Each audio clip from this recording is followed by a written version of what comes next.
Maayong adlaw naman kaninyo guys no. Uhahay no for today's video guys no. Diri day mi ani sa may bao guys no. Kaya nangumpra si Mrs. ani naggrocery siya para sa iyang tindahan po diri sa balay. Kay mura wala na sa stock sa iyang tindahan. So pagkatapos na mo day maggrocery day ani no na nagdiretso mi dayon diri sa may crossing banda sa bao sa may balutan no. Na balot day mi ani guys. Kay dugay-dugay na pod mi wala inta dugay-dugay na pod mi taon la kaon og balot. So diya nag-order na si Mrs. ubat ka buok yang order diya no. So tag dua-dua may siyempre tag 5 man di sulbad ang 100 di ba? Uhahay. So nindot ang balot nila guys kay tama-tama ra pod no. Dili kayo dako ang isisew. Tama lang na nindot ang pinaka-nindot diya sa balot guys yang sabaw ba. Lami sa sup-supon. Uhahay sup-supin. So ayan guys no, birada mi kaon diya no.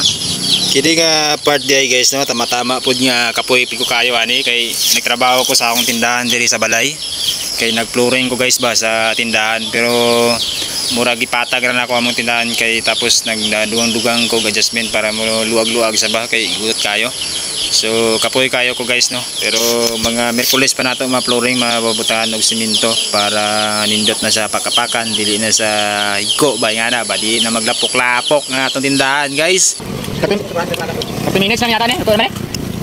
Ano? Depende sa ano, lutoon. Ano na brada mo ni? Gano putol mo sang net? Putol mo sang net para di mabuka, mapwede mabangga-bangga na ba? Mabuka mo na. Pangan asin no? Dalom lang. Dalom lang.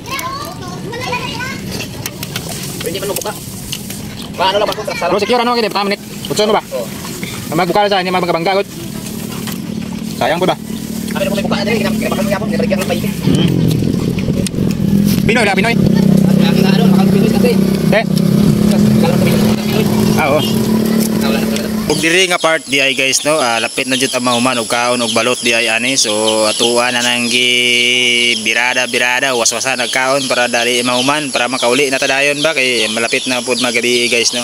Oh, so yan lang for today's video guys no. Ingat-ingat lagi. Bye bye. I love you all.